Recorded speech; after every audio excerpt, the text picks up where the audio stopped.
네, 허승규의 청년 생각 시작합니다. 오늘도 안동 청년 공감 네트워크 허승규 대표 나와 있습니다. 어서 오십시오. 네, 반갑습니다. 예, 자 오늘 마지막 날 이렇게 허 대표와 함께 이 순서를 하게 됐네요. 자, 지난 시간에는 윤석열 탄핵이 우리 지역 정치에 미치는 영향 살펴봤고요. 앞으로 우리 지역 정치가 나아가야 할 방향에 대해서 알아봤는데, 자 오늘은 어떤 주제 준비하셨나요? 네, 오늘은 2024년 마지막 날이죠. 네. 정말 다사다난한 한 해였습니다. 우리 청취자 여러분 또 고생이 많으셨는데요. 네. 올해 마지막 방송인 만큼 올해 최대 이슈인 계엄 사태를 돌아보면서 윤석열 정권의 계엄이 보수의 가치를 어떻게 망쳤는지 그리고 앞으로 보수가 어떻게 혁신해야 하는지 좀 보수의 관점에서 오늘 방송을 준비했습니다. 아, 오늘 진보의 관점 아니에요? 보수의 관점에서. 보수의 관점에서. 우리 지역 보수 지지자들이 또 훨씬 많은 그런 상황이니까 그런 분들에게 또 아주 좋은 이런 소재가 될 것 같습니다. 자, 오늘 헌정사상 최초라고 하죠. 윤석열 대통령 체포영장이 발부가 됐습니다. 사상 가장 긴 시간 끝에. 사실 어젯밤 오늘 새벽쯤 나올까 했는데 오늘 오전에 이렇게 발부가 됐는데, 어쩌다 이런 사태까지 왔는지 참 국민의 한 사람으로서 너무나 안타까운 상황입니다. 자, 윤석열 정권의 12.3 계엄을 보수의 가치에서 어떻게 바라볼 수 있을까요? 네, 보수는 지킨다는 뜻이고 중요한 것은 무엇을 지킬 것인가인데, 이를테면 대한민국 헌법 수호 이런 가치가 될 것입니다. 그 대한민국은 민주공화국이고 시민들의 안전한 삶을 지키기 위해서 국가가 존재하는 것이고요. 또 시민들의 안전한 삶은 시민들의 다양한 기본권을 보장하는 것으로 구현이 됩니다. 네.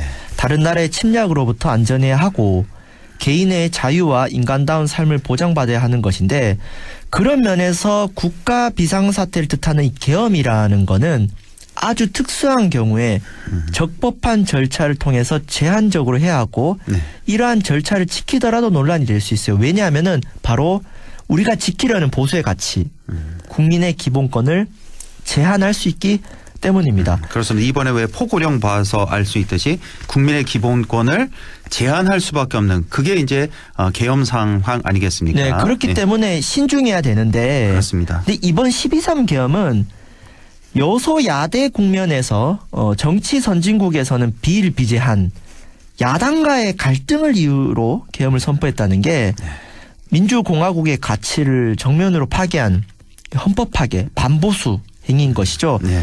그러니까 야당의 국정 발목 잡기라는 게 너무 말도 안 되는 명분이니까 군부를 통해서 안보 불안을 스스로 일으키는 여러 가지 모의가 지금 점점 드러나고 있거든요. 예. 그래서 철저한 수사를 통해 대한민국 헌정 질서를 파괴한 계엄 사태의 진상을 밝히고 최고 권력자에게 책임을 묻는 것이야말로 지금 시대 보수가 해야 할 일이다. 이거는 지금 보수가 나서야 할 일이라고 봅니다. 그렇습니다. 예.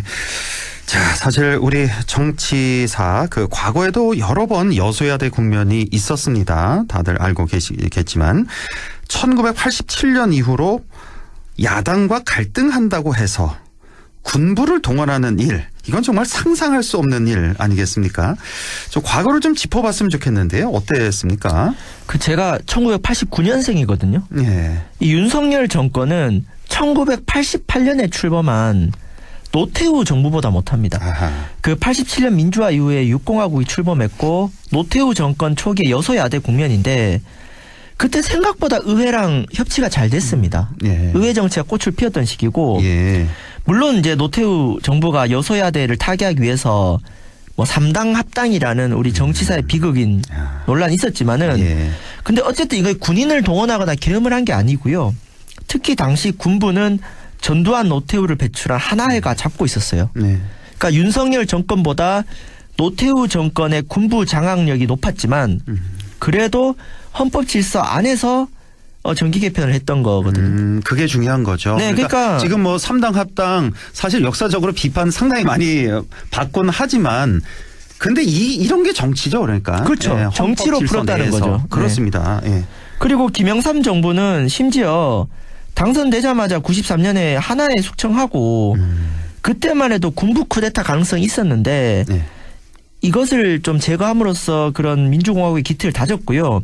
김영삼 정권도 임기 후반 여소야대 국면이었지만은 이 정치적으로 싸웠거든요. 예. 나중에 그 DJ도 마찬가지고 국민의힘과 민주당 계열 막론하고 여소야대 국면에 좀 정치적으로 뭐 꼼수도 부리긴 했지만 군대를 동원하는 일은 뭐 미국이라든가 우리 대한민국에서는 있을 수 없는 일이죠. 그렇습니다. 예.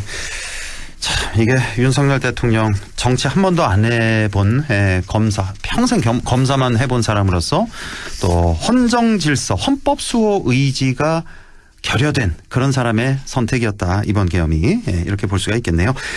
자, 국민의힘의 전신은 과거 노태우 정부 또 김영삼 정부 때도 여소야대 국면은 있었지만 군부를 동원하거나 계엄을 고려하진 않았다. 이렇게 정리를 해 주셨는데 윤석열 정권의 12.3 계엄, 본인이 속한 정당의 역사와 보수의 가치를 부정했다, 파괴했다 이렇게 볼 수가 있겠네요. 네, 그렇습니다. 그러니까 보수가 혁명에 관해서는 신중하지만 변화 자체를 거부한 반동하고는 달라요. 예. 그 보수주의 정치 철학의 대가, 뭐 보수주의 정치 쪽에서는 거의 이 원조 같은 분인 에드먼드 버크라는 학자가 예. 영국 사람인데 변화의 수단이 없는 국가는 보존의 수단이 없다고 했어요.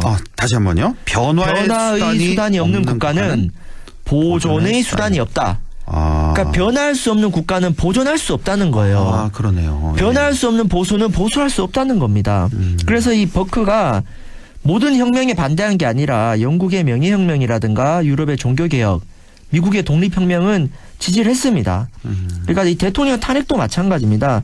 보수는 무언가를 지키는 것이고 이러한 변화의 궁극적 목적은 보존이에요. 그러니까 네. 지키기 위해서 변화한다. 보수하기 위해서 진보한다는 역사를 담고 있고요. 그래서 대한민국 헌법 수호와 헌정 질서 회복을 위해서는 대통령 권력을 종식시키는 게 이것을 진보라 볼 수 있지만은 보수의 회복이라고 볼 수 있습니다. 그렇군요. 보수 정치 철학의 대가 에드먼드 버크 소개를 해주셨는데, 그러니까 변화해야 보존할 수가 있다. 그렇죠. 그 말. 그리고 보수하기 위해서 진보한다. 이런 역설도 있다는 거.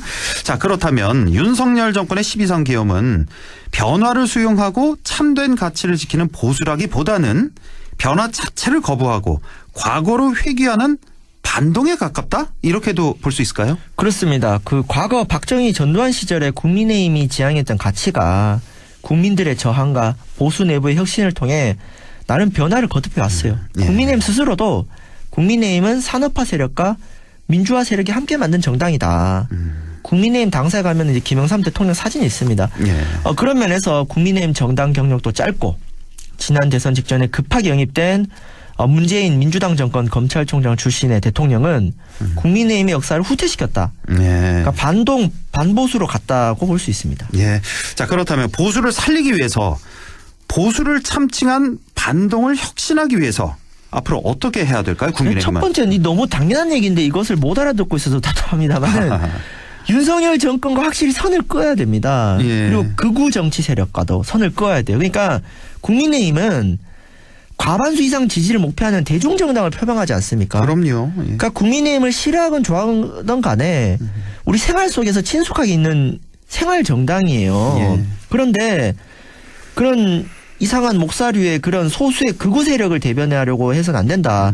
만약에 그런 극우 정당이 될 거면은 10% 지지율로 만족해서 유럽의 극우 정당처럼 하면 되는데 근데 국민의힘 그게 아니라 지금 국민 전체를 대변하겠다고 나섰으면은 극우 정당과는 손을 끊고 새로운 보수로 탄생하기 위해서는 계엄 사태 윤석열 정권과 선을 확실히 그어야 된다고 봅니다.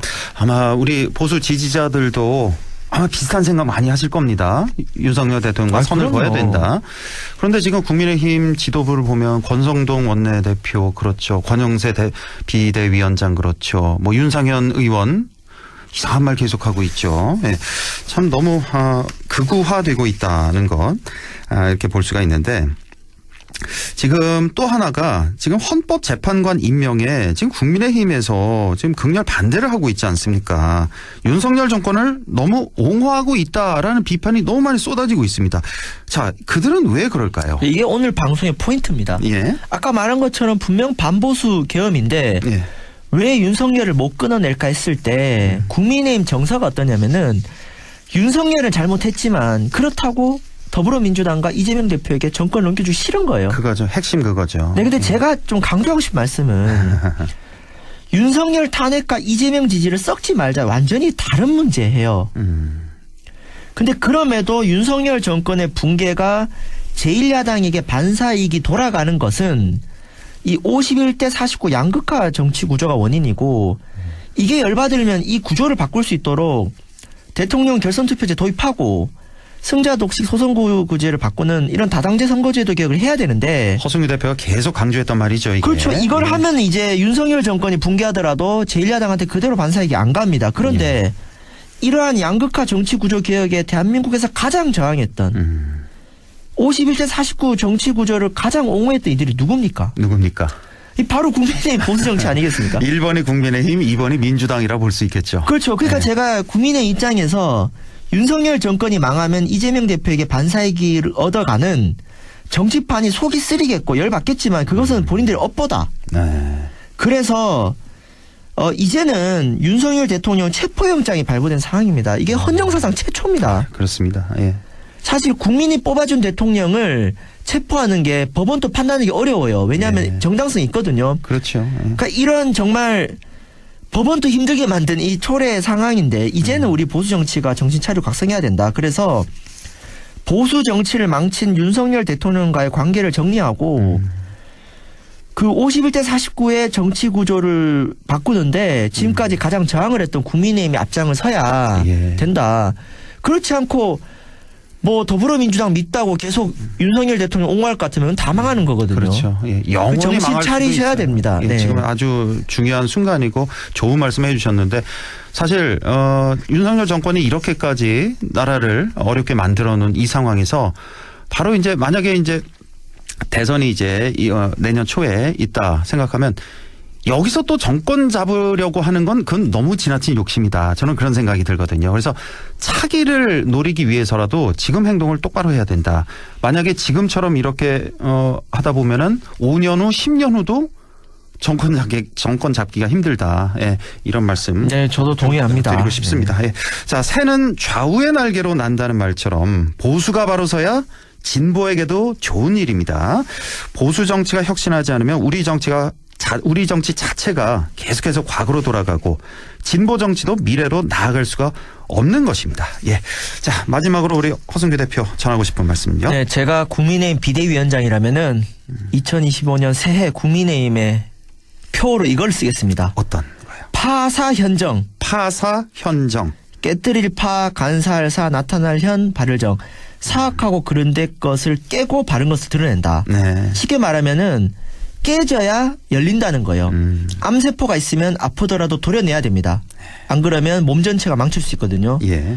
거짓 보수, 낡은 보수 과감히 청산해야 국민의 지지를 받을 수 있고요. 그리고 두 번째로는 51대 49 극단적인 정치구조 바꾸는데 국민의힘 과거처럼 방해하지 말고 본인들이 나서야 된다. 그래서 국민의힘 지지자들도 탄핵에 찬성할 수 있고 윤석열 탄핵을 찬성하지만 더불어민주당을 지지 않을 수도 있습니다.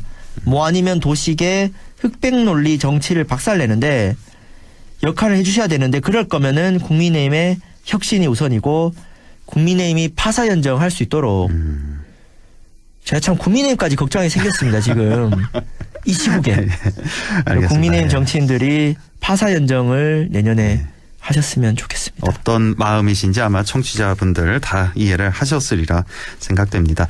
자, 오늘 2024년 가장 큰 사건이었던 12.3 계엄 사태가 보수의 가치를 어떻게 망쳤는지 또 앞으로 보수 정치가 어떻게 혁신해 나가야 될지 살펴봤습니다. 보수가 바로 서야 진보도 삽니다. 우리 보수 정치가 내년에는 더 미래로 나아갈 수 있도록 혁신하고 성찰하길 바랍니다. 자, 허승규의 청년생각 올해는 여기까지 하죠. 예, 안동 청년 공감 네트워크 허승규 대표와 함께했습니다. 자, 새해 복 많이 받으시고요. 고맙습니다. 네, 반갑습니다. 네, 라디오 오늘 잠시 후 2부에서 뵙겠습니다.